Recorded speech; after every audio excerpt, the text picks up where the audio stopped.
Me, sorry, I didn't realize I was on stage. I should act like I've done this before. Yeah, see, Brittany said it's cold today, Bill. Awesome. So hopefully you guys can all hear me and everything else. This I didn't have much time to prepare for this today, as it was a busy day. As it's cold everywhere. There's a lot going on. There's a lot of trade shows, a lot of things happening behind the scenes. But I am super excited to go through this with you.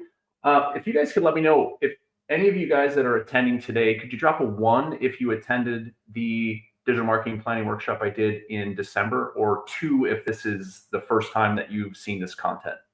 That would be helpful for me just to see if there's anyone returning or this is all brand new. So that way we can, I can tailor some of the content to you.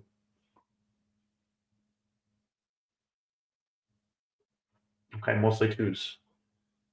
Bryce, thanks for joining again. Jason, good to see you. Awesome. Dustin's original. Okay, we got some returns. Good. So what I want you to do, if you've seen this content before and have gone over this, please make sure as things come up, and even if you haven't seen it, put your questions in the chat. We have some team members. My wife is on here who co-owns Relentless Digital with me. So feel free to ask questions at any time. Either she'll help you or we're going to get to questions at the end. So with that, let's go ahead and start diving into our content here. So this is the plan for the session today, is we're going to set clear goals and targets for the year. We're going to realign your KPIs and tracking to achieve the outcomes that you want for your business.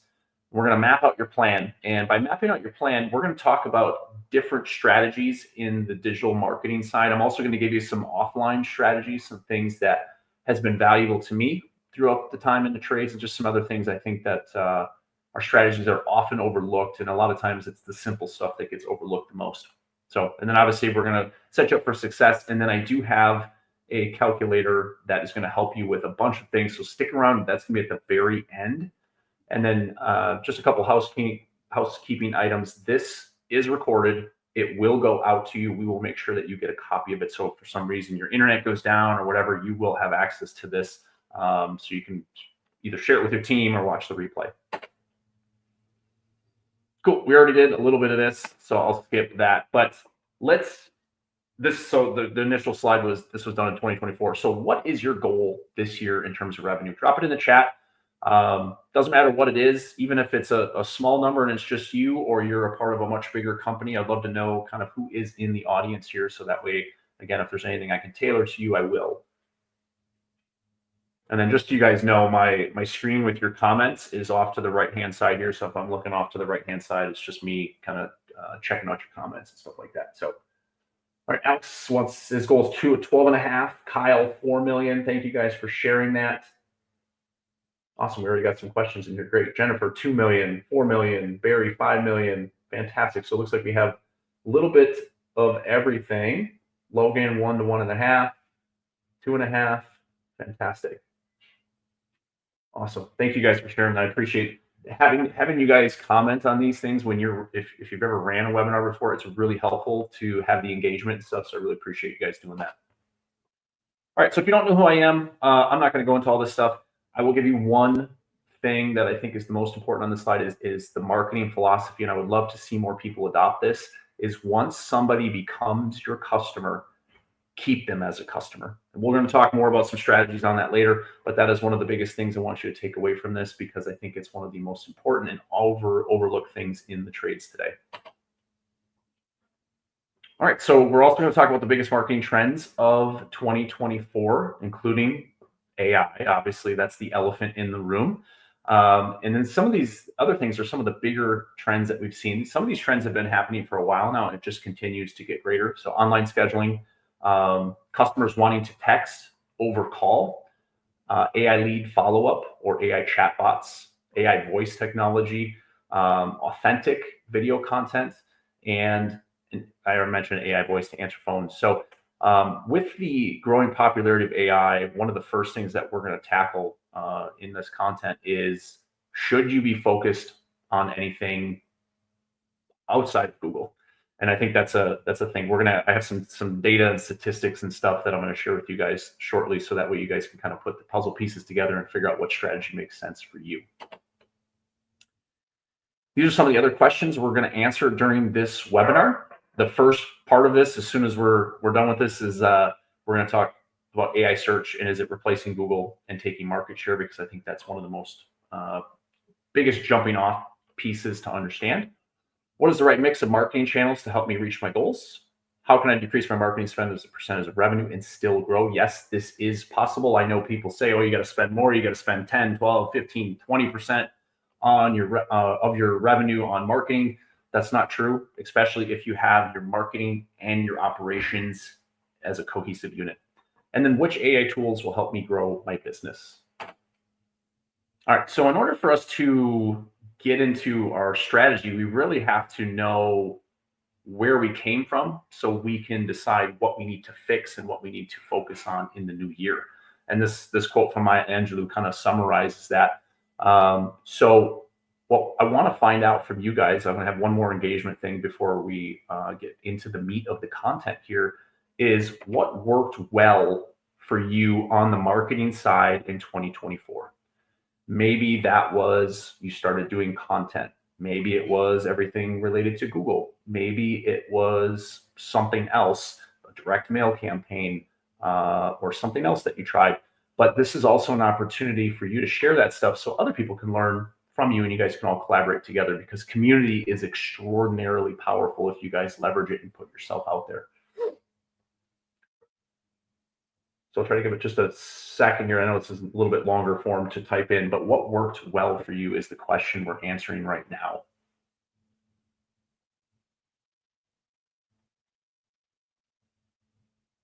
Okay, Alex had his website reworked to optimize SEO. Awesome. It's a great foundational start there. Reviews, always a great one. We're going to talk about some additional strategies to capture even more of those today. And then while you guys are still posting that, the next question is to identify also what did not work well. Because they're obviously to review and put together a digital marketing strategy for the new year, or just a strategy in general to grow your business. We need to look at these pieces and kind of peel back the onion layers a little bit. So that way we know what went work, what went well that we want to do more of, and then what didn't work. So that way we can pivot and maybe change. Text campaigns, yard signs, I think that was working well. Bill said Yelp. I'm assuming that was not working well. Maybe it was. Client testimonial videos, Ricardo said worked well. Jay said using ChatGPT to create engaging captions. Awesome. That's fantastic. I use some AI tools for video content as well, which works really great.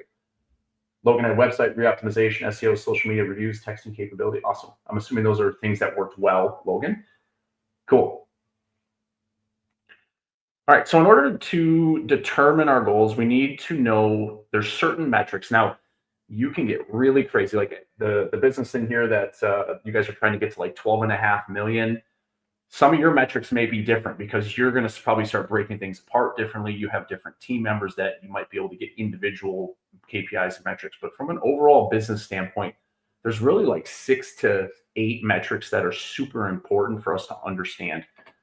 And based on my experience in the trades and my time on the owning a digital marketing company, these are really the ones that I found have the biggest impact overall. Now you can break these down into micro sections, but total calls, total qualified leads, total jobs booked, total jobs sold, average ticket of those jobs sold, number of employees, seasonality, and marketing spend. And so I kind of put these more so in order of importance as well. And it's also the first 5 metrics are focused on your conversion funnel, because obviously we have to get an opportunity, then we have to get that person booked, then we have to sell the job, and then we also ultimately have to have profitable pricing in order for us to grow our business. And understanding each step there helps us really determine what we need to fix. Because if we don't know what the problem is, we can't. It's just like going to a doctor and saying, something's wrong. I don't know where it is on my body. They're not going to be able to diagnose and give you any prescription for that. So it's the same thing with this, is we're not going to be able to prescribe anything as a fix because we don't know the problem. So this is, if you have never started tracking these things or you don't look at your numbers like this is where I would start, So if there's one takeaway from this, start here and start knowing what these numbers are and start looking at them at least on a monthly basis as a review for yourself as you're reviewing your P&L and everything else. Start here. All right, so let's start getting into some of the marketing strategy stuff. I told you guys we would start with answering this question. I should say, are AI search engines taking Google's market share? So there was a really big study done by a company called SparkToro. They essentially for over 20 months, they watched what 130,000 different users did over 332 million searches over that time period. So it's it's very small considering that Google gets like 1 billion searches a day, but over the grand scheme of things, this is a pretty wide net as far as understanding search behavior and how it changed from May of 23, which is about 6 months or so after ChatGPT came out, and August of 2024. And what you'll see from here is the percentage of people using like a ChatGPT and stuff is increasing slowly. As you can see, it went from 14.6% in May of 23 to 17.1, which may not seem like a lot, but 17.1% of 130,000 users in the study is still a lot of people. But the biggest takeaway is that 99.8, so almost everybody is using an LLM or a ChatGPT, a Claude, is still using a traditional search engine like Google and Bing.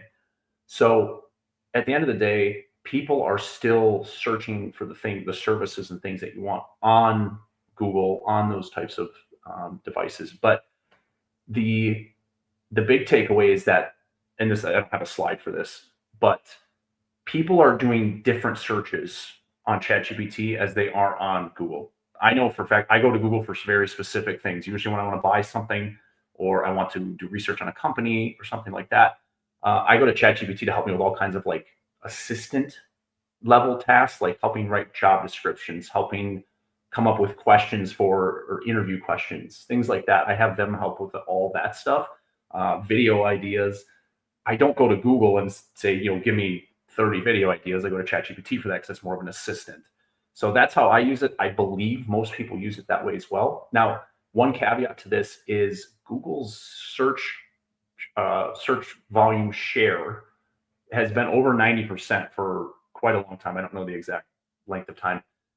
Very late last year, it dipped below 90% at like 89.57 or something like that. It's for the first time in quite a while. And it's actually been below 90% the last 3 months, but it's been like 89.5, 89.3. It's not dipping that hard, but it is starting to dip a little bit. So it's something to pay attention to. I don't think it's anything that you need to go run out and be like, I need to completely change everything I'm doing because all of a sudden nobody's searching on Google. That's not the case. So verdict is nope. It's making maybe a tiny dent, but I think people are just searching for different things on different platforms. All right, so now that we are thinking about what needs to be tracked and that AI is not taking this lion's share where we got to change our entire marketing strategy this year, we're going to talk about some of the main pillars of building a great marketing strategy. And that's going to start with your organic presence, because this is the thing. One, it's going to allow you a great organic presence is going to kind of make an average of your marketing spend and your ROI and your marketing better if it's good. If it's not good, it's going to drag it down. So we're going to talk about your website.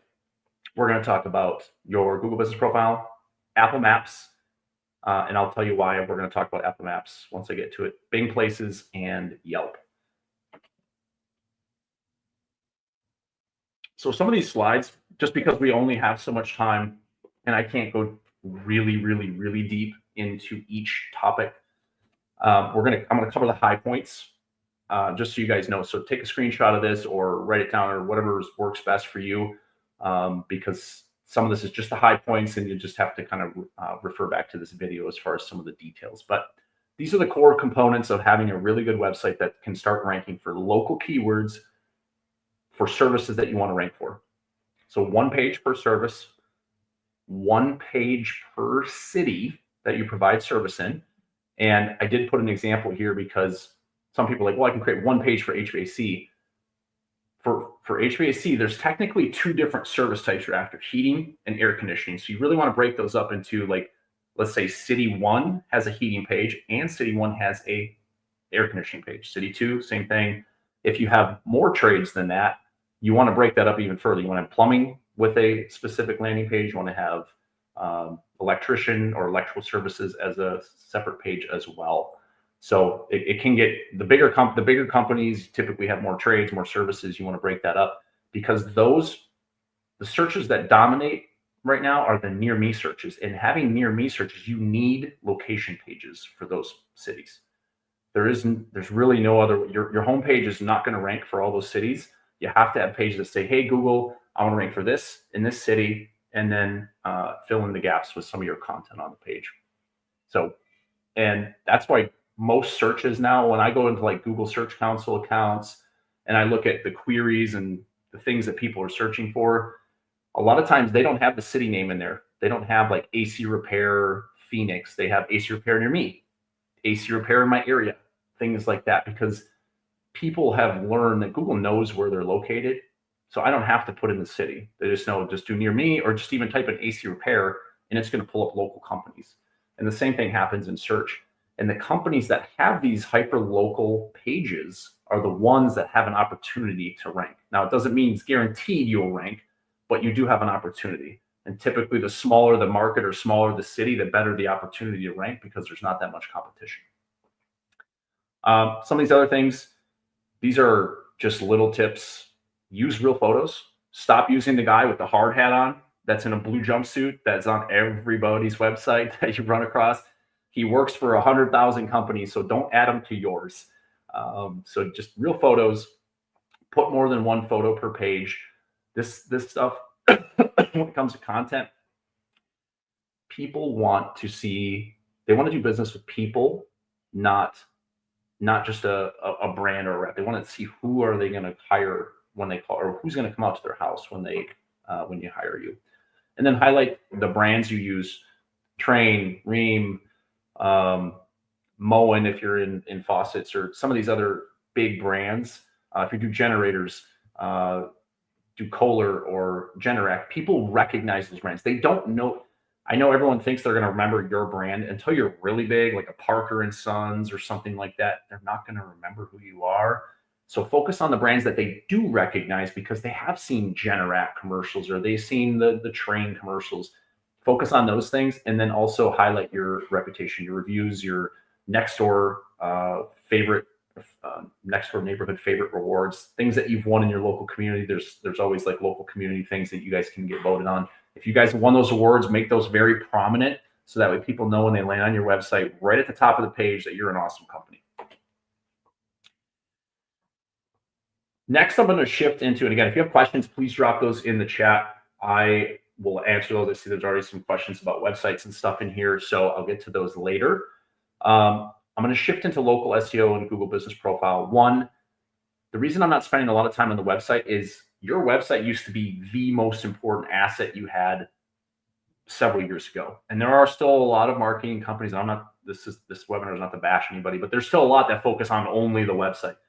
You get about 85% of your organic leads through your Google Business Profile. So I'm going to spend a lot more time here than I am on the website, because that's where the leads come in from. And that's data that we've had over 240,000 conversions last year. They come in through the Google Business Profile. Searchlight is a revenue analytics company. If any of you guys have ever seen their blogs or anything like that, or you're a client, you've seen that stuff, they've even backed it up. I think they said like 82 or 84% of all revenue from organic comes from the Google Business Profile. So one of the most important things, the thing that most people don't know about when we get on a sales call or we talk to someone, is they don't know that their location, their physical location, matters a ton. We tell people this, and it's honestly, sometimes it's like, we can't work with you because you don't have a place in a location that makes sense. So how does this, I don't know why that word was behind there, but so I'm going to give you a case study of, this is a client example. This client's still with us. This case study was probably from a couple of years ago. They wanted to rank in the city of Bozeman, Montana, which is off to the right-hand side of your screen. It's got that red dotted map on the right-hand side, and then you can see where the client's location is. Now, according to the post office, their address I don't know if you can see that. That's probably not real big on your screen. The post office says they're in Bozeman, and this happens all the time. The post office and what Google say are not the same. So just because the post office says you're in a certain city does not mean you're actually in Google's definition of that city. So there's a couple easy ways that you can go about this. One, go find your map pin of your business, back out of the screen a little bit or zoom out. And then I want you to, in the search bar, put your city and state. I don't know if hopefully you guys can see this. It says Bozeman, Montana here. And then what you'll see is the map pin will go away, but you'll see the outline or the outskirts of where the Google says the definition of the city is. If your map pin is inside of there, that is a great thing. That's actually a ranking factor, is you being inside the city that you want to rank in. So that's how you can kind of determine that. Otherwise, you can reach out to us, and we help clients with this and prospects all the time. Your primary category, I'm going to talk about that next, is your number one ranking factor. So choose it wisely. Now, I have some other presentations where we go into all the different options. Like HVAC's got literally 10 or 11 different options. Plumbing's got something similar. Electrical's got like 7 or 8. So most industries have other options.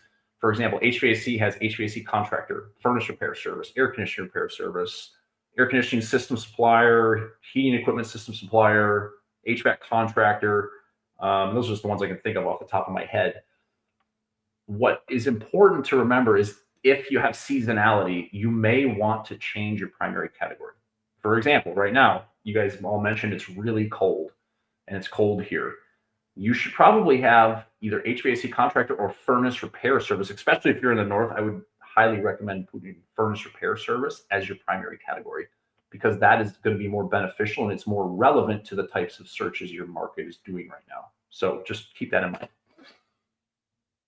This is an example, well, not example, a case study, client in Elgin, Illinois. We changed their primary category from HVAC contractor to air conditioning repair service, and you guys can see the difference in the ranking impact that had just making that change. Your Google Business Profile name is also important. This is probably ranking factor 1A. It's very closely tied with primary category as far as at least what we think is one of the most important ranking factors. Now, there's a lot of strategy to this. You have to get a DBA. You have to make sure your paperwork aligns and stuff like that. Plus, your local service ads account needs to match the name exactly. So there's a lot to know about this. Just know getting a keyword in your name is important, but Google is becoming very strict on this. So there's a certain way to do it. And that's something that I don't have time to answer today, but I can definitely answer for some of you guys that are interested in that. Service area business listings do not rank well, period. Get an office. I know it hurts to hear that if you've been working out of your house or you're a little smaller and you don't want to pay the extra overhead. You do not have to get a big office.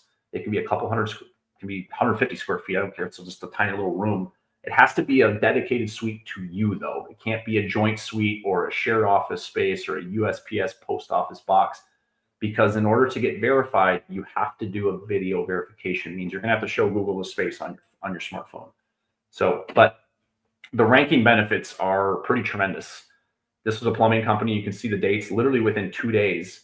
This was actually before they even onboarded with us, because part of what we told them is if you want to work with us, you have to get an office. So they did. We changed the address, got it live, then they did their onboarding. And you can see just before we did any optimization at all, immediate ranking benefits from this. A couple more tips. Fill out absolutely everything inside the profile. Make sure all the services are filled out. Make sure your social media profiles are in there. This was something that Google added about a year ago, maybe a little bit more than a year ago. I have a YouTube video. If any of you guys have seen my YouTube channel or watching this on YouTube, that goes over how to add these things. But you can add these things and link them right to your profile. Google might start pulling in other reviews and mentions of your company through that. They may actually even pull in your social media posts to the Google Business Profile post section. I've seen that happen before as well. And last thing about GBP is, we talked about this a little bit, generate reviews. I'm going to go over some strategies a little bit later in this webinar. A couple more things that you need to know. Let me open my notes box so I don't forget anything here. So Apple Maps. The reason I bring up Apple Maps, one, Google is in a big antitrust lawsuit right now. And the most obvious beneficiary, if Google somehow has to break up certain things that they're doing, is going to be Apple. And I say that because there's 130 million Apple devices in the US alone out of 370, however many, 330, 370 million, however many people are in the country. There's a lot of Apple devices. And that would become the default Maps app. So for right now, just make sure you have a listing on there. In conjunction with that, make sure you have a listing on Yelp. Regardless of what you think about Yelp, Apple pulls data from Yelp. So those two are connected. So you just want to make sure your data is connected on both of those things so it's accurate. If you have reviews on Yelp, that will pull through to your Apple Maps listing. So keep that in mind. If you have a bad rating on Yelp, that will pull through and your Apple Maps listings could look pretty bad. Bing is connected to ChatGPT. If ChatGPT, or they're actually connected to Microsoft, if Microsoft and Bing and ChatGPT continue to grow, they are also a potential beneficiary from that antitrust lawsuit, and they would stand to gain quite a bit of market share. So just keep that in mind. Make sure your Bing Places for Business, that's what it's called. So if you look up Bing Places for Business, make sure you have a listing, it's updated. Right now, they pull in Facebook reviews. So if you have good Facebook reviews, it'll pull those in, but make sure that's updated. We talked about Yelp a little bit. Yelp is a big player in the voice search space. They're connected to several of the voice search features. So it's just something that you want to make sure your profile is updated, and just make sure it's just important to be omni-channel, especially in today's market. We don't know where this AI stuff is headed. So the way you can prevent yourself from falling off a cliff if something changes is be everywhere. All right, so next we're going to focus on social media. I'm going to give you some really good do's and don'ts. This is from a lot of experience. Now, we do not run social media for clients, but I have a lot of experience in this arena, a lot of Facebook group experience and stuff like that. So I'm going to share some of that stuff now. The first thing being join local Facebook groups. Join as many of them as you can in your market. So best way is to use the search feature in Facebook. Go and just every city that you have listed on your website, go search for Facebook groups in that city. Buy, sell, trade groups. We had one in Port Washington, Wisconsin called the Port Washington Voice. There's 20,000 members in it. It was a fantastic group. I'm going to share a little screenshot of kind of what that looks like. But when you're in these groups, one of the biggest mistakes I see, and I still see it, and you guys have all probably part of some trades Facebook groups, sell with value. Do not sell and don't just drop your company name. Don't say call me. Don't say DM sent. Don't do any of that stuff because one, you probably don't like when people do that to you.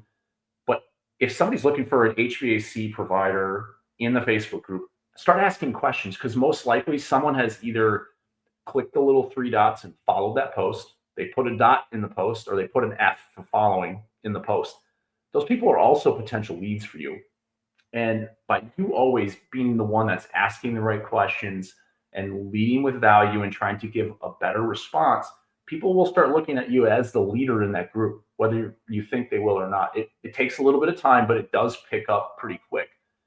I've been able to do this in the trades. I've also been able to do this for Relentless Digital. We get tagged a ton from clients, non-clients, people that just see our content because we're always giving value. We're always trying to give value. We're trying to educate. We're not trying to sell in those groups. So that's my biggest piece of advice. And then the last thing is post from your personal profile, not your business profile. Business profile, Facebook wants you to spend money on ads. Your personal profile gets a ton more engagement, and it's also going to allow you to post in Facebook groups without getting banned because a lot of those Facebook groups don't let you post from a business account. And to kind of give you guys some stuff to take away, this is actually really perfect timing because it is super cold in most of the country. Posts like this are extremely valuable. Posting things like a day or two before crazy weather is going to hit, and then what should somebody know in your market about their plumbing or their electrical systems when we have this crazy demand weather? What types of things are going to be relevant to them? Post it on your personal profile.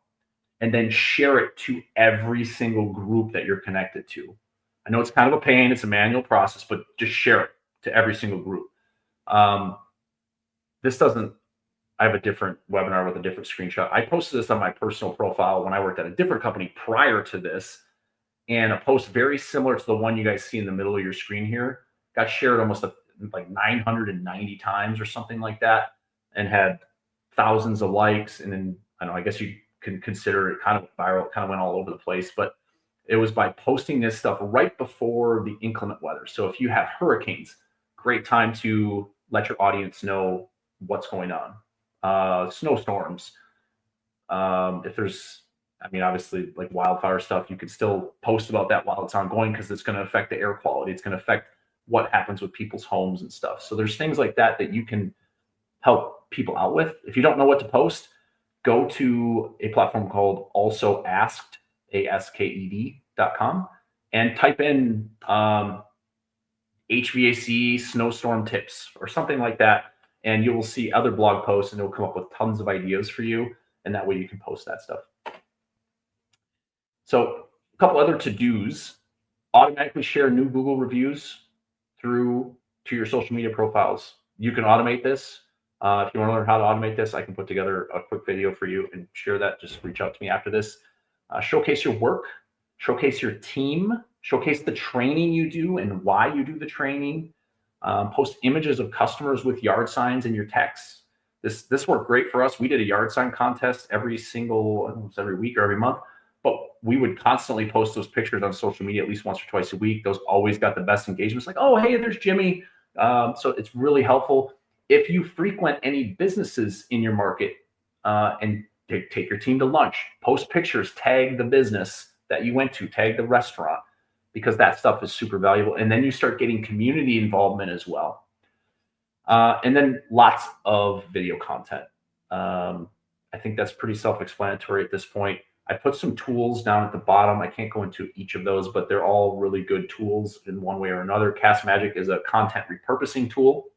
Opus Clip takes a long form video and chops it up into short clips using AI.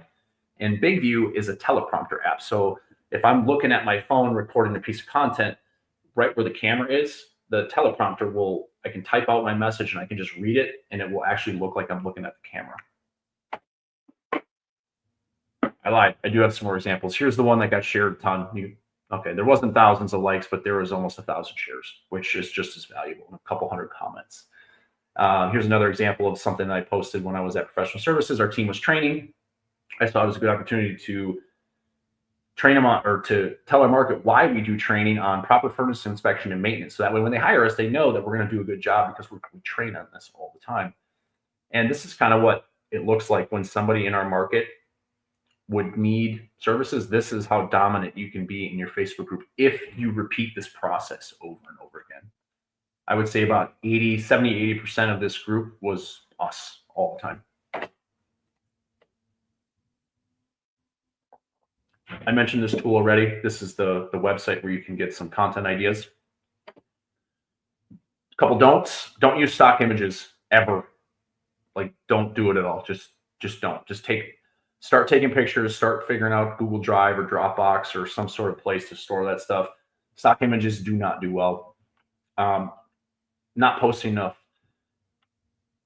Unfortunately, you got to post more. It's just the world we live in. Stuff disappears really quickly. You got to keep repurposing stuff. Just remember this quote. I think this is by Alex Hormozy in his book, $100 Million Leads or Offers. I can't remember which book. But by the time you're sick of hearing your message and your content, your audience is hearing it probably for the first time. So just remember that you have to repeat yourself and you have to do it often. So it's okay to reshare or reuse posts from the past.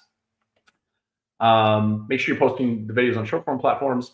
Don't use poor quality images. Don't oversell. Don't be inconsistent. Stay away from politics. I know some of you guys on your personal profiles want to post about that stuff. If you do, get a separate personal profile for work stuff. Don't keep that stuff separate where your customers don't see it, because regardless of where you are on the political spectrum, it's just not a good idea to get involved in that stuff. You should use social to grow your business is really what you should use it for. And then don't use industry jargon. You can use ChatGPT or something to take an industry term and tell it to give it to you like you're an 8th grade or 6th grade reading level, so you kind of break down complex things into non-complex things. All right, we're gonna talk about paid search really quickly. I don't love spend a ton of time on paid search because paid search is, you really have to have your operations dialed in if you want to go down this route. So, but here's why a lot or most PPC campaigns fail is you only set up one ad group for all of your services. This really needs to be broken down by essentially by department. Like if you had a team, I'm going to use HVAC because that's the industry I know the most. We typically had like maintenance techs, service techs, installers. So that's 3 different departments. So we would break up ads in 3 different segments. If we wanted to run maintenance ads, that would be a separate bucket. Then we run repair and then install. Those would be all separate. And we want to keep those separate, even for plumbing. Like if you do drain cleaning, that should be a separate ad group. Water heaters should be separate. If you do like trench or sewer repair, that should be separate, and so on. Because that way you can really understand what is working and what's not. What happens is if you have one ad group for everything, you don't know what's working and what's not. And you can't start picking apart the data and fine-tuning the campaigns. So don't use specific text ads and landing pages for groups of keywords. I think the biggest thing with this is make sure if you have a maintenance offer, put a landing page for that. If you have repair, landing page for that. These 3 separate landing pages. Don't have one landing page for all of your ads. I think that's some of the biggest mistakes people make. So it is more work. It takes more time, but if done right, it is more successful. And then always lead, especially on the paid side, because you're really trying to disrupt somebody and trying to get that initial call. In order to entice somebody, you really should lead with some sort of offer. The easiest way to lead with an offer is to understand what your competition is doing. So the easiest way to understand what they're doing is go search the thing you want to rank for and see what offers they put together. Scroll down maybe to page 2, see some more ads and see what they're offering. A lot of times for HVAC, it's like a $0 service call with repair, $0 diagnostic fee, $19. See what they're doing. They're giving you an inclination that this is working. So take that for whatever it's worth for you. Maybe you don't want to run that, maybe you do, but take it for what it's worth because that's what is working for them. And they're spending ad dollars to figure out if that's working. And then the last reason most PPC campaigns fail, I mentioned already, is operations are not very good. Here's an example of a landing page. Really easy, clean call to actions. I mentioned the badges and stuff like that. Make sure that stuff is prevalent, and then lead with an offer, and then make it really, really, really simple to contact your business. LSA, again, I'm not going to spend too much time on this. There's not as much to report on LSA, but there has been a lot of changes. So I will update some of the changes. LSA used to be one of the best lead sources around. It's not that, it still can be good. It's not great anymore. It costs a lot more competition. 2 of the biggest things that you can do to impact the amount of leads you get is getting reviews, not only often, but very consistently. Don't go like get a bunch and then don't get any for a week. Make it very, very, very consistent and you have to be aggressive trying to get these because most likely you have competitors in your market that are getting reviews at a faster clip. And then your responsiveness of answering the phone, answering the message leads that come through. Let technology be your friend here. So let's say if you haven't implemented any kind of AI voice solution, but you're looking to potentially get more of LSA, this could be a really great opportunity to slowly start implementing a solution like Avoca or something like that to your business, because you'll always pick up the call when the AI voice is connected. It will always pick up the call. It will always be consistent, and it should help you rank better. So just those are my quick tips. LSA stuff, you have to make sure that the business name matches. So there's a section in the LSA profile where you can make sure that the GBP, the name matches. If the name does not match, you're not going to get a notification. Your LSA ads are just going to turn off. So make sure you check that, especially if you've made a change to your Google Business Profile name. Just check it, make sure it's good. If not, you have to submit some documentation. You should be able to get up and live. All right, now we're going to talk about one of my favorite pieces of marketing. This is where I think a lot of businesses in general, not just contractors, they struggle, and it's reactivating their database, the customers that they already have, to either increase their lifetime value, get back in the door again. A lot of time, and I remember when I was the first two companies I was at, I really didn't understand this concept. I was just shotgun approach. We were just constantly giving me new leads. I wanted that golden ticket. I wanted that install, that new customer. But unfortunately, a lot of times we just leave those customers that already paid us. Maybe they didn't do an install. Maybe their equipment wasn't old enough. We don't nurture them, so that way they become an install later down the pipeline. We're just always looking for that like one-shot kill and move on to the next one. There's a lot more to extract. You think about all the services you offer, there's a lot more opportunity there if we just actually lay out that customer journey. So how we started getting into this is, I mentioned Searchlight. This is an example of a Searchlight dashboard. Certain clients of ours get access to this. Otherwise, you can go directly to Searchlight and get a dashboard like this for about $500 a month. But understanding the potential revenue that your marketing efforts creates was one of the biggest things that Searchlight really kind of shone a light on. Is because a lot of times we could know what we closed, but we wouldn't know like what the potential was with open estimates and things like that. And you guys can see that this snapshot here, this was looks like throughout the year of January, our average client closed 18.2x. So that's on our fees that they pay us, but the potential was 39x. Obviously, you're not going to close everything that comes in, but what if we can close a little bit more? There's about $37 million across our client set that was sitting there open.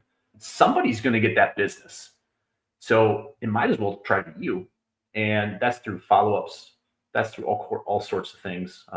Working on, training on the sales team. We'll go into some of those things here next. But really where we decided to start helping clients was through automating the follow-up of open estimates, because we saw such a massive opportunity. They're already generating the leads. They've already paid us to help them generate the leads. We didn't want them to have to pay any more money to close more business. And this was our way to do that. And what you're going to see on these next couple slides is just some ideas for you as far as campaigns. If you want to run these yourself, or maybe you have a tool like a Chirp or something like that, or a marketing pro, and you want to put some of these things together. This is an outbound messaging campaign to just do a discounted tune-up. They called it a tune and clean. This stuff gets sent to the database, and then our client's job, their only job is to just answer these and book the appointments. And that's it. We set up the campaign for them and launch it. This has been super effective, especially when it's slow. You want to fill some gaps. This is super effective to do that. But you need a good, clean data set, a good, clean list. So if your list is kind of messy, that's something I would consider cleaning up, or hiring a virtual assistant to clean up. Here's some more campaign ideas. Again, estimates, post-job thank you, review requests, open estimate follow-up, 12-month membership welcome and nurture. So somebody signs up for a membership, we drip out messages over the next 12 months, letting them know about their discounts, their priority service, just from reiterating the value proposition that we are giving them as a client of ours. The email that goes out when you book an appointment, maybe you're pre-selling a membership, or you're just letting them know like the expectations of the service call. You're raising the level of value that you provide that client. These are just some ideas that we have. I think I have a couple more screenshots here. This is stuff that we have in our app called Bullseye Pro. We have nurture campaigns for plumbing, HVAC, a couple other industries. I don't know if we have electrical, but these are all things that you can swipe and deploy inside of our app. It's all ready for you. It's all pre-written. We hired a copywriter to write all this stuff for us. Here's a couple more: filter reminders, tune-up reminders, templates that are seasonal. As far as if it's cold this time of year, we have a bunch of emails about different things that they need to know about their house. Again, it's all value-based, educational type content. And then we also have this fill your board section, which is emails that an email marketing strategist put together for us to help you fill your board. It's just literally, hey, I'm dead, I'm slow.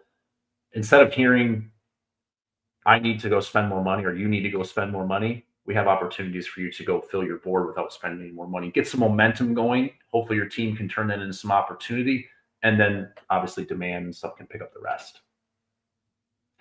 And here's some more. So as you can see, there's a lot of opportunity here, some job canceled ones, some other things with missed call text backs and things like that, but with a lot of different opportunities for you guys to not only automate this outreach, but then also outbound.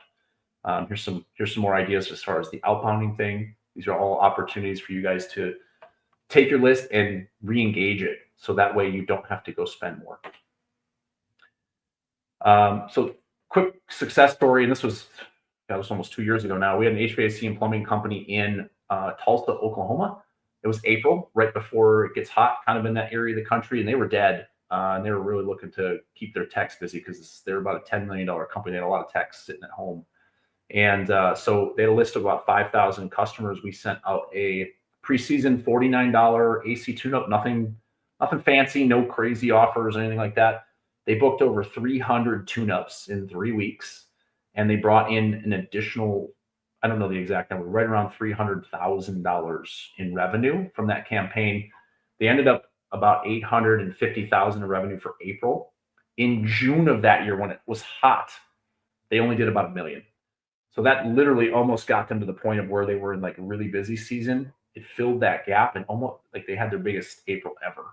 And it's because we just had a strategy and we put together an offer and we just let their customer list do their thing. So these are all things that you guys can do. And that's why it's so important to be building your customer list, because as you guys saw with TikTok, it went down for 12 hours. If you didn't know, it went down for 12 hours before Trump stepped in. But we don't know, that may go down again at some point. You don't own any of that stuff. You don't own your Google business profile. You don't own your Facebook account. You don't own any of that stuff. The only thing you own is your website and your email list or your customer list. So every single opportunity we get, we have to build that customer list, because that honestly, a lot of you guys are, I think we had about 36 live, but we had 120 people sign up for this and register. A lot of them came from our email list because we've been building our audience over time. And that's something that is super important. It's one of the most valuable things you can do for your business. Love this quote by Napoleon Hill, because being from the contracting world, then into marketing, I see the battle that goes on between agency and contractor. What I want you guys to focus on is what you can control. And we'll get into some of that stuff here in a little bit, but you're the master of your destiny. You can influence, direct, and control your own environment. You can make your life what you want it to be. So stop blaming everyone else for your struggles. Now, there are bad marketing companies. There are bad techs. There are bad employees, but you can also control that situation. You can make changes. So always try to find the thing that you can control and come back to that. And some of the other things, just can't worry about them. So it's just a little psychology thing that I wanted to add in this presentation. So a couple things for enhancing conversion on websites. So we're going to talk about kind of enhancing conversions. This is going to be real quick hitting. So feel free to take screenshots of, oops, I apologize. I didn't do that. Be real. We talked about some of this, but these are things to help increase the conversion when they land on your website. Leverage social proof is probably one of the biggest ones. Make sure you're clear that your calls to action are extremely clear.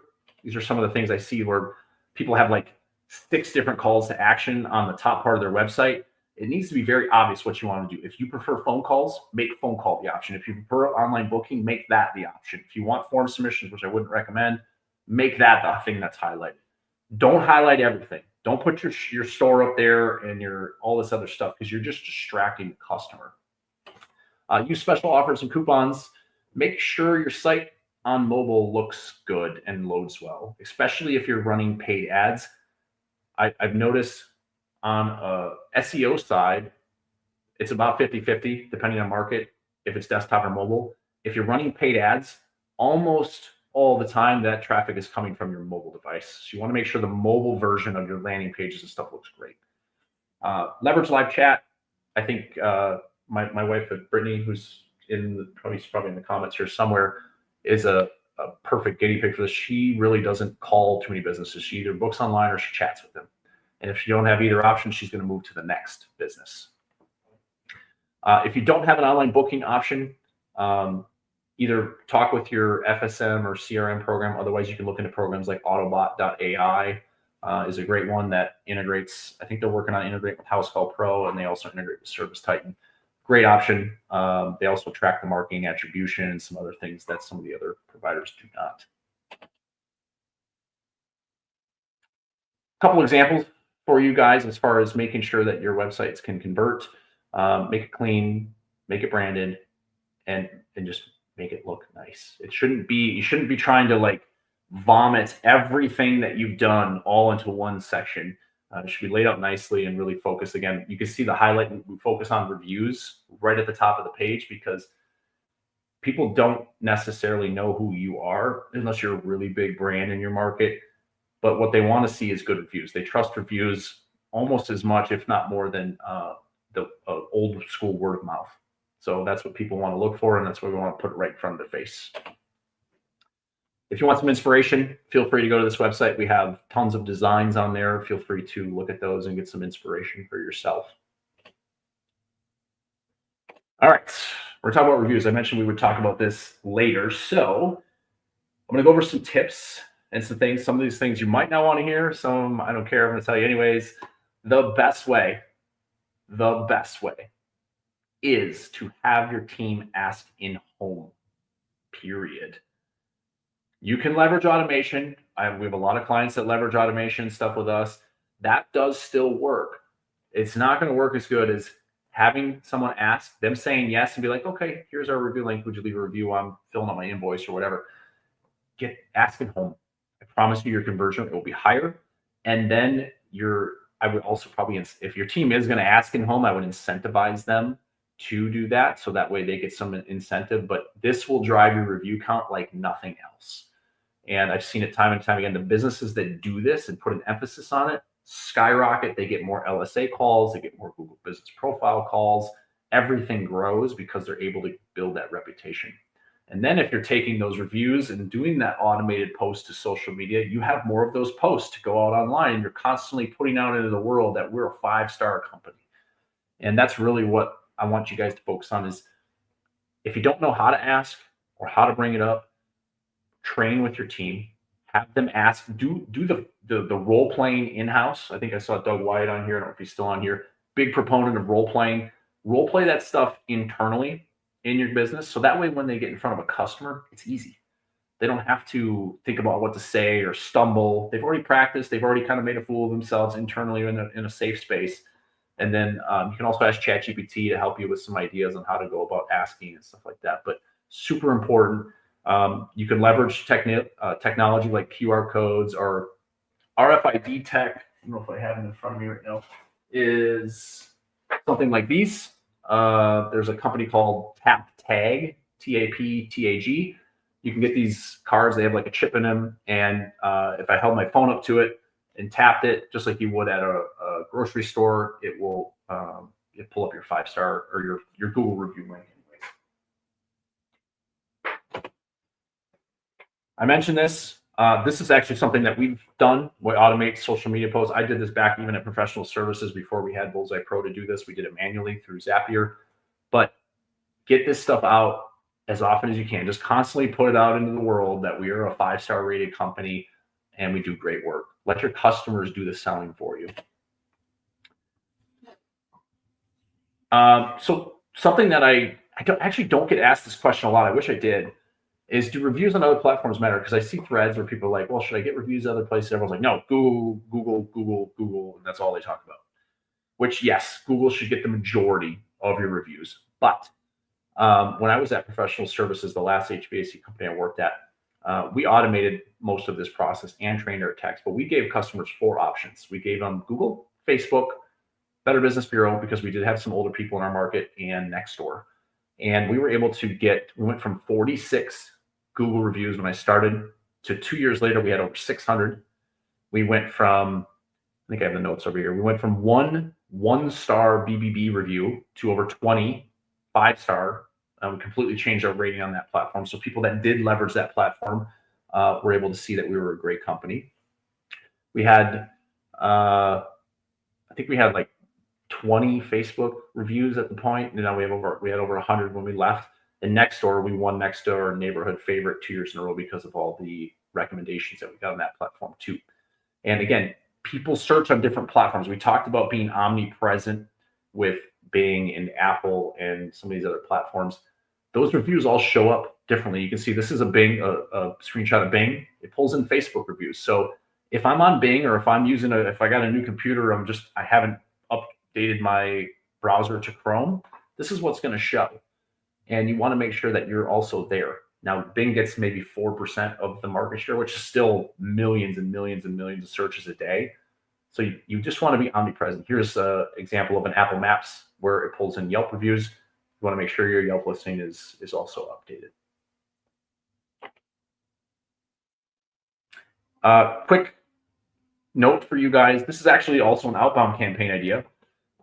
This is a client we added a second listing to. So they already had primary listing about 15 miles south, but they wanted to grow up in Lexington. And the first thing we did while we were doing the optimization period is we took their list of 1,500 customers and we dripped out an outbound review campaign over 2.5 weeks. So we'd send like 100, 150 requests a day. Like, hey, we did service for you in the last year. Would you mind leaving us a review? Or I think we actually asked, would you recommend us or not? If they said yes, we send them a review link. If not, we would try to get some feedback. But within 2.5 weeks, you can see what the changes did here as far as getting better rankings for the new listing. I already talked about Yelp. Not going to spend any more time on that because we're already kind of come up on the top of the hour here. So the thing that I think a lot of people don't realize is lead flow most of the time is not a problem. It's the fact that as an industry, we are very reactive to our schedule not being full. And we wait until the schedule's kind of dying. I'm like, now what? I need more leads. I need more leads. I need more leads. Instead of going back into all of the things that we already have available to us and getting those leads, outbounding to those people, following up with estimates, going after and talking to our membership customers or maintenance customers, or just calling the people that we haven't seen in a year. So lead flow can be a problem, but most of the time it's not if we have a proactive strategy or some automation to help us with that. Here is what we see from a data perspective as the actual problem. A lot of leads are unconverted. Actually, it's actually more like 65, 70% are unconverted. Web forms do not convert well because people are too slow to reply. These are actual booking rates. I mentioned we had about 240,000 phone calls last year between our clients. This is our average booking rate for clients. We have a team that tags calls, listens to them, and puts them in a bucket as far as like it was a qualified lead, not qualified lead. So this is 52.4% of qualified leads. So we already broke it down. We got rid of spam. We got rid of Mrs. Smith calling 5 times. And we just focused on qualified lead, did a book. And this is our average client booking rate. This is our average in plumbing. Our top performers are about 70 to 72%. So when you see those threads on Facebook and they say they're at 95%, most likely they're full of shit. So it's not in every case, but it is very rare that somebody is actually, most likely they're manipulating the data to just make it look better. A lead, in my opinion, is someone, if you provide that service in that service area, that's a lead, regardless of what they want. Now, like if it's really cold and you're slammed and you can't get to a duct replacement or something, it's still a lead. It's just not a lead you want right now. So that's how we convert that. And then across those 240,000 calls, about 15% of them were missed or abandoned, which I don't know the math on that. That's, 35,000 phone calls that were missed. Big problem. A lot of opportunity. Obviously, you guys have seen some of these stats if you've ever done any of these webinars before, but the lack of speed to follow up with people is really what's causing a lot of this. And people want text messages. They don't necessarily want to call. So having a solution, having a team, having a platform that you can easily answer those messages is really key to success. So the solution, leverage marketing automation. So that way, if you miss a call, if you have a form submission, if someone chats, if someone comes in through Angie, Home Advisor, Thumbtack, any of the lead aggregators, you automatically send a message back to them and start that conversation. So they stop the scroll, they stop going to the next company, and they at least start engaging with you. And then automate the follow-up so that every prospect, I mentioned 5+ times. Some people tell me they don't want to bombard or bother or bug their customers. Honestly, I would follow up until they said no or they unsubscribed. That's my personal feel on it, but obviously everyone's a little different.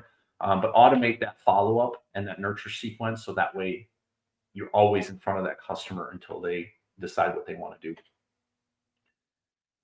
Here's the speed to lead campaigns. I just mentioned most of those in the previous slide. This is something that we can help with. This is a website. If you guys want to, there's an on-demand video demo. It's like bullseyepro.ai/demo, I think. You just got to put in your email and then you can watch the demo. It's about 15 minutes long. It shows you everything that Bullseye Pro can do for you. All right, so that is the bulk of the presentation. I'll get to your questions in a minute here. I want to stop share. I'm going to share a tool. This feel free if you guys want to write down or take a screenshot of this link, and I'll show you the tool. And I'm going to walk you through it here really fast. Well, not really fast, but we're going to spend a little bit of time on it because I'm going to show you what small changes, if you make small changes to your operations, how much of an impact that has on your bottom line, and also give you some other some takeaways and some things that I think you guys will find really useful. Give me 1 second here. Pull up the right screen. Okay. So again, the link is contractor-growth-calculator.relentless-digital.com. I'm not a coder. I don't know the first thing about zeros and ones and coding applications. However, I built this. It's an AI tool called Bolt, B-O-L-T .new. And before I get into this, what I want to, I'll give you this free value tip. If you want to create an air duct cleaning calculator, a energy savings calculator, HVAC system calculator, you can do all of this with prompts to an AI tool. It will build this for you. And then you just can take it to your web team and have them launch this as a subdomain, like it is here. You can see it's a subdomain of our website. And this lives on the website then. So you can send leads here and they can maybe price out a new system if you want to do that, or price out an air duct cleaning. I have a couple clients that want us to build those for them. Really easy to do. You can also brand this. I did not. You can see I kind of changed some of the colors and stuff. So what we're going to do, yeah, Barry, we'll get you a copy of this if you have to leave. So I gave it, this is an example of a $1 million company. And I'm going to walk you through how this tool works because I think it's, personally, I would have loved to have this in the trades when I was there. But so we're going to break the funnel down. I mentioned those metrics earlier on. So this is all going to kind of tie everything back together for you guys. So this is the total number of calls this fictitious company, we'll call it ABC Heating, received in 2024. We received 3,500 calls. Of those, 2,000 were leads. Of those, 1,050 jobs were booked. Of those, we sold 700 jobs. When I say sold, it means above and beyond our maintenance fee, our service fee, etc. Our average ticket across the year was $1,500, and we have 4 employees. So we're about $1 million company, as you can see here. Our revenue per employee is here. This tool does have some little goals and things in here too. Like this stuff will change. Like let's say we were a little bit more profitable. You can see we hit goal, it turns green. If we're not at goal, it stays red, and it also has the goal metric here. This is just based on kind of best practice. So your goals may be different. Don't take this as Bible, but typically we want to have at least a 15% net or higher. Memberships, we want to try to have 500 per 1 million of revenue, so that way we can have enough work for our team and stuff like that. So this gives us our baseline metrics. So this is something that you can put in this tool, get your baseline, understand what these metrics are. And then as we scroll down, we're going to start figuring out, okay, that was 1,050,000 last year. I want to grow 50% this year. I don't know why 50% just sounds good. Once we put a number in here, this is going to give us our new revenue goal. It's also going to tell us, based on this 47.6% gross profit, this is how many gross profit dollars we're going to have. This is how much net profit we're going to have at the end of the year based on our numbers above. So if we don't change anything there, that's what we're going to have. And then before we really get into our plan, and what we want to do. We want to understand I mentioned seasonality. This is one of the first lessons I learned in the trade when I was going through some spreadsheets and trying to figure this stuff out, was seasonality and why it's so important. So you put your revenue in by month. It's going to give you a percentage of this. Should equal 100%. If it doesn't, you didn't do it right. But this is going to give us a percentage. So that way we know roughly. And if you really want to go back like 2 or 3 years and do this, because then you'll really see trends in your business. But we want to understand where the bulk of our revenue comes from. Now, plumbing electrical is probably a little bit more stable, but plumbing electrical do have some slow times as well. Like between Thanksgiving and New Year's typically is, I think it's fairly slow, at least from what I've heard. Maybe it's not. HVAC, obviously it's summer and winter with some other slow seasons, but you can kind of understand what this looks like. If we understand our seasonality, we can kind of reverse engineer what we need to spend in marketing. Like when it is June and July in Phoenix, where I live, it's 110 degrees. We probably don't need to spend a ton of money on marketing because customers are going to be coming to us. We're going to have more customers than we know what to deal with. What we need to do is take some of that budget and we need to fill the gap here and here. And you can start understanding that by seeing the data in front of you. Now, this marketing budget tool does not have it built where I change the budget and stuff like that. But what this does help you with is, okay, if I want to grow to a $1.575 million company, I did 60,000 in January last year. I need to do 94.5 to be on track to hit my goal. So this also helps you understand what that looks like. So you can kind of keep pace of what you want to hit this year. Because if I land at 70,000, that means I got to make up that 24.5 somewhere else if I want to hit that goal. This is how many leads I need based on my conversion. I will come back to that here in a second because this will make a lot of sense to you. And this is what that expected marketing budget might look like if it's just a plain, we're going to spend, what percentage did we spend? 8.1%. This is just 8.1% of the revenue. So what I would do is probably take some of this money where it's hot or where we know we're going to be busy and reallocate that to when we're not going to be busy, because that way we can kind of lift up those shoulder seasons and make sure our team stays busy. So this number here, it's mentioned twice, is lead to sale rate. And this is why it's so important for us to know where our benchmark is and how we're performing today. So of this 2,000 leads, we only really converted 700 of them. So only 35% of leads that come into our business are we actually selling something, making dollars on. So it's important to know this. So if we change this, let's say it's 900. This is going to change. Now we're closing 45% of all leads. And this changes all kinds of metrics down here as well, because it's going to change how we do. It's also changed how much money we made. You can see just changing that, we added another $300,000 to our business just by closing more jobs. And then what you could do is down here at the bottom, or the middle bottom, you can take your numbers that you have, which the current numbers are here, and decide what you want to, like, okay, I realize my booking rate is not that great. I'm going to focus on this in Q1 of this year. And let's say we want to get this up to 55%. Let's say we're also going to train our techs. We're going to add a training day and we're going to run the script in our shop every morning from 7 to 7:30. And we're just going to keep practicing until they get better.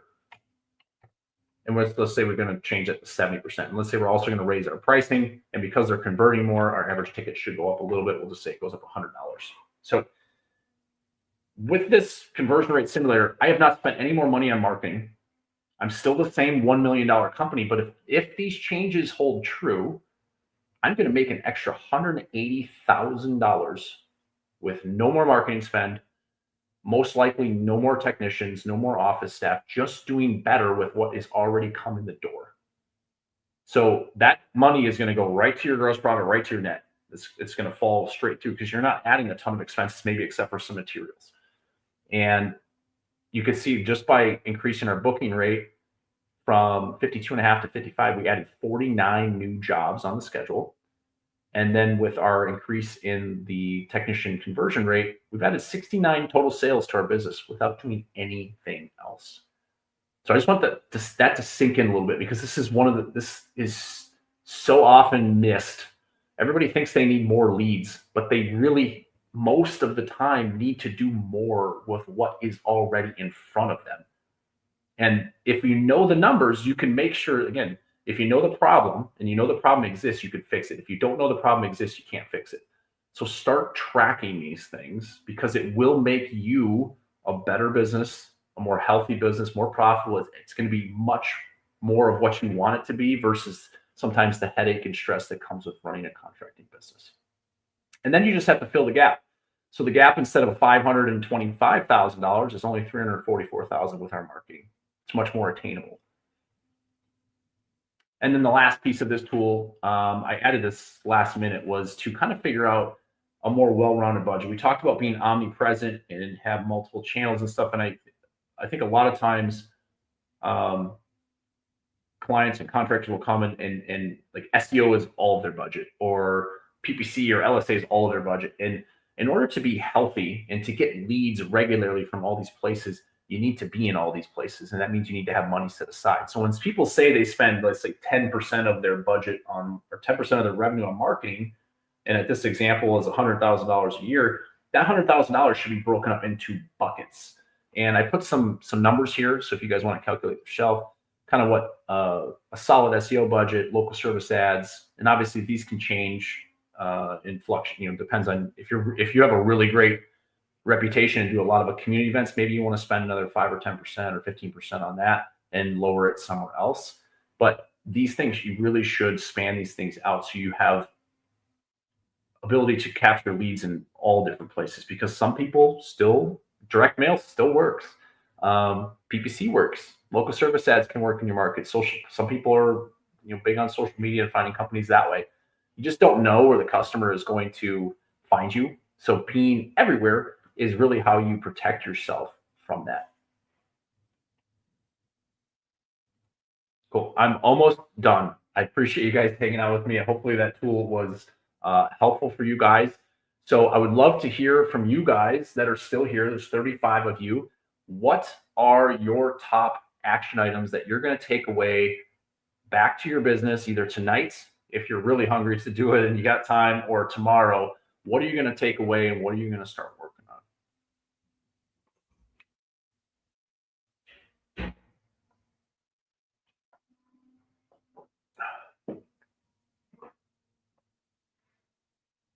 And hopefully you're not all sleeping yet.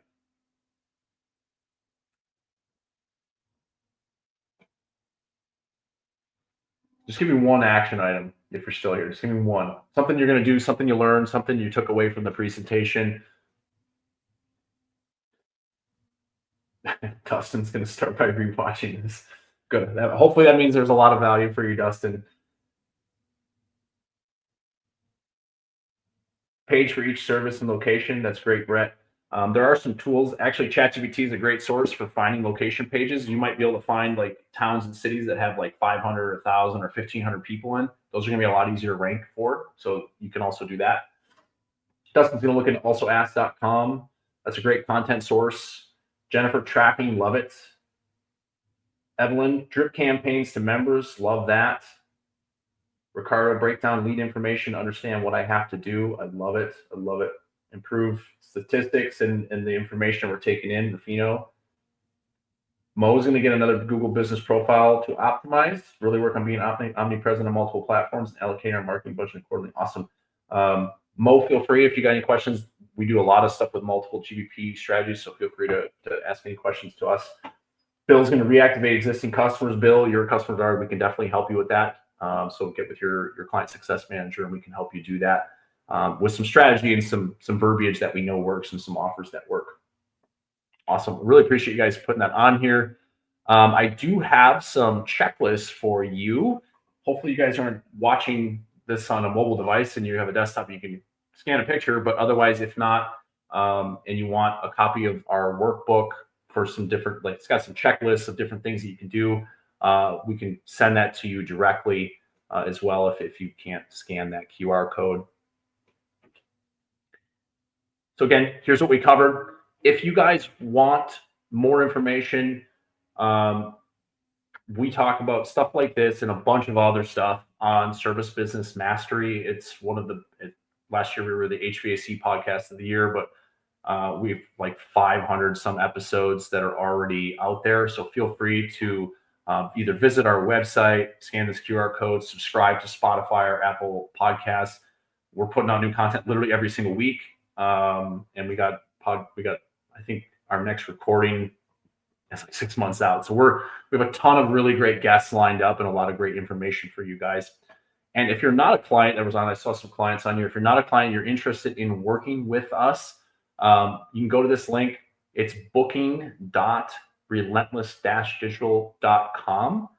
And you can book a call straight from that. Just a couple pieces of information, and then it will get to our calendar, and then you'll meet with Dawn, and Dawn will take good care of you guys. Cool. Let's get to some questions. I know Nadine was in here. I probably lost Brittany at some point, so I'll try to go backwards and see if there's any questions that did not get answered. Ricardo, are social media ads better than Google, specifically with video content? 100%. So I'll give you a little strategy on what we do for Facebook ads to kind of warm up our audience, because I think a lot of times the mistake people make on social media ads is they go right for the kill. Book a call, get an estimate, book service. But the person scrolling on Facebook has no idea, or any social media problem, doesn't know who you are. So putting out short form video content as the top layer. So get them to learn a little bit about you. If they engage with your video, you then retarget them with something, whether it's a value add or then you can book them. But get them to like you first a little bit before you just go for the kill. It's like trying to ask someone to marry you without dating them first. Just put that layer in there. I think you'll have a lot more success. Like, why should I consider a replacement? What's in it for me? What things should I consider? Then ask for the replacement after they've watched some of the video and they've engaged with it. Dustin, I think maybe you're talking about the campaigns. This is something that whether you're a client or not, I didn't mention this. Bullseye Pro is also for non-marketing program clients. So you don't have to, if you're happy with your agency and you want to work with us on Bullseye Pro, we play nicely with others and we'll help you out with that as well. I think there was a Yelp question in here. Dustin asked, how do you get Yelp to show your 5-star reviews, not just the bad ones?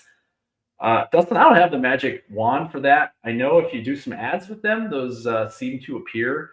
I've asked our rep. We have a Yelp rep, and they probably have a certain thing that they have to tell us. They do say that essentially it's some kind of algorithm. Like if it's the first time somebody left a review on Yelp, a lot of times that will be filtered out. It's not the easiest thing to do, especially if you're in a market that Yelp is important. Like I know there's a lot of markets in California and some of the major metros where Yelp is a pretty important platform. I would probably just focus on just trying to get the good reviews. If they filter them out, they filter them out. Again, back to that quote about what you can control and what you can't. You can't control some of that stuff. Google filters reviews too. I've seen people's reviews go missing. So it's every platform kind of does some variation of that. We can't control it. One thing we can control is what we do and how we serve people, and asking to get more reviews and just keep getting reviews regardless of the roadblocks in front of us.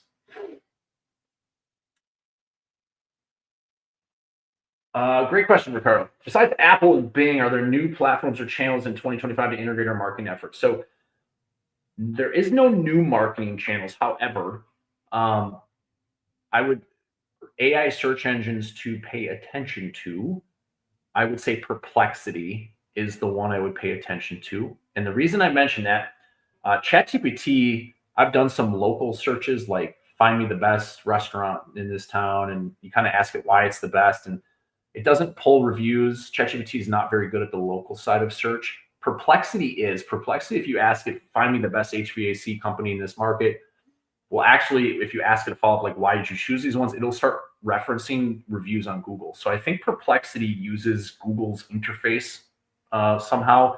And most people that really like using AI search I've seen it in different threads. They like Perplexity, and they're like, I use Perplexity all the time now, and it kind of like transitioning from Google to that. So that's probably what I would I wouldn't focus too much on it because it still means you got to have a good website, Google business profile. You still need reviews, but Perplexity is one that it's one that I'm kind of paying attention to.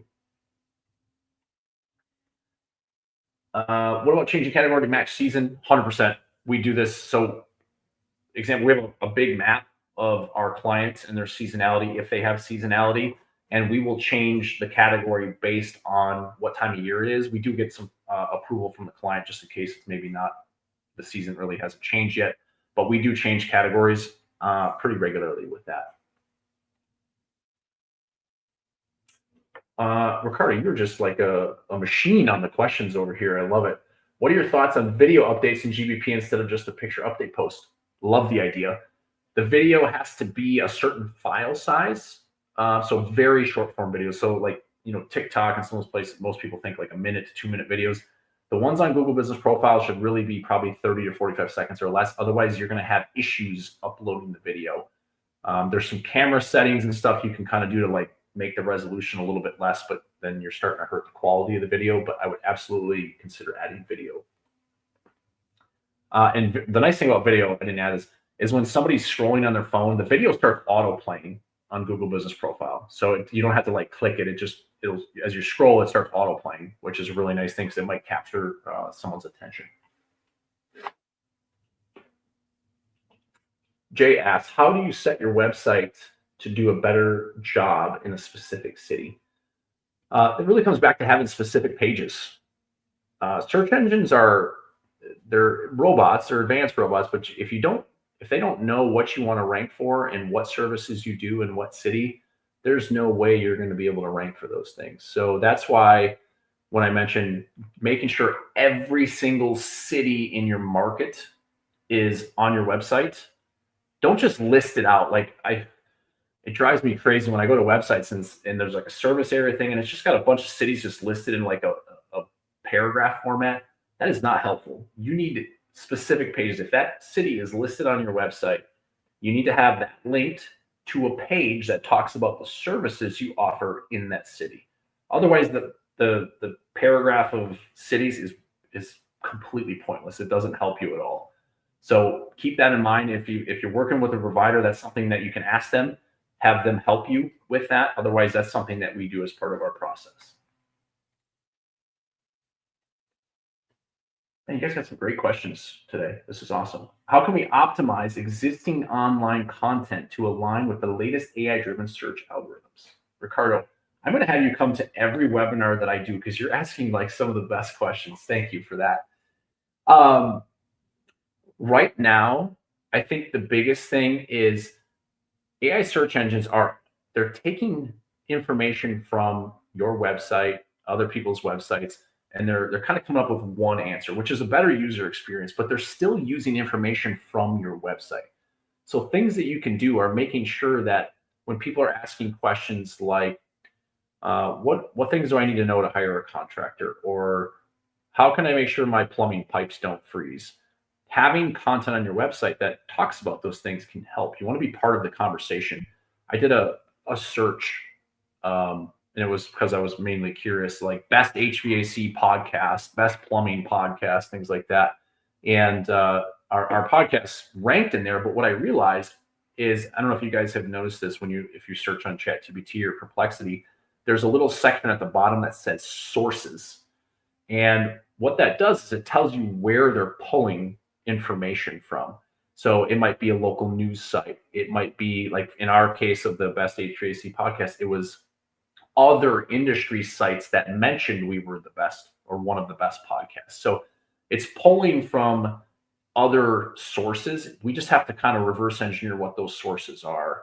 So if this is also why you want to be seen in your community, you want to be in different directories like thebestrated.com, expertise.com, some of these other places where you can win awards.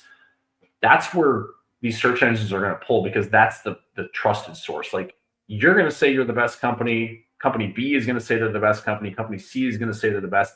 So when somebody looks for best company in my area that does whatever service you provide, ChatGPT is not going to be able to pick from that stuff. So you need to be either reaching out one of the I didn't talk about this because we didn't have time, but one of the best things I did was connected with local reporters in my market. So we had like Fox 6, CBS, things like that. I found them on LinkedIn and I presented story ideas to them based on the seasonality, based on the cold weather and things like that. It got in the 9 years that I ran 3 different HVAC companies, I think I was on the news like 5 or 6 times because I would reach out to them proactively and say, hey, I know it's going to get cold. I got some tips. Just want to, if you want to do a news story, cool. If not, that's cool too. But just offer it up. And those are really easy to find. You can go on LinkedIn and just search for whatever the station is and reporter and just start communicating with them because a lot of times they need to present stories that are actually going to be relevant. And weather is one of the best ones because everyone always cares about what the weather is in their local market. So some tips like that could help. And then those sources live online forever. So that way that's going to be redirected back to your website, which is going to be great stuff for you. A couple people asked about recording. Yep, that's all going to come out. So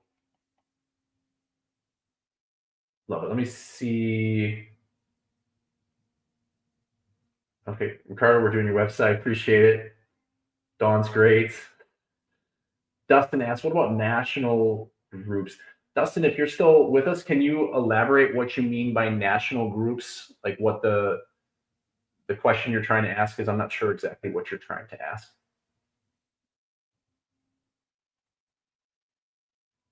And then the rest of you guys, thank you so much for hanging out with us. I know this is going a little long. I do try to jam pack these webinars with as much valuable information as possible. I would love if you guys have an opportunity, just email me some feedback. My email will be attached. That might just email me some feedback for the webinar stuff. I want to make sure that these are valuable because we're going to continue to do a lot more of these. We're going to do some on marketing automation. Next month, we got one on the Google Business Profile. We're going to go a lot deeper into some of the stuff that we mentioned today. So I want to make sure that this content is really valuable for you.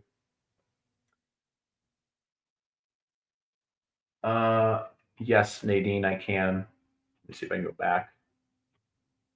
The resources one is that one. I think that's the one you want me to share. Okay, Dustin said, just following up on what you were saying in reference to online content, like with you reaching out to local report. Okay. Yes, absolutely. And if you get a chance, if you get a chance to write for an ACHR news, contracting business magazine, things like that, this stuff's all helpful. That's how Google starts seeing you as an authority and search engines start seeing you as an authority in your market is you're the one putting the information out online. So awesome, guys. I'll let you guys go. I really appreciate you guys hanging out with me. Recording will be sent out tomorrow, so you will get that. And if you any other resources that we mentioned here, feel free to reach out. I'm happy to answer your questions at any time. Thanks, guys.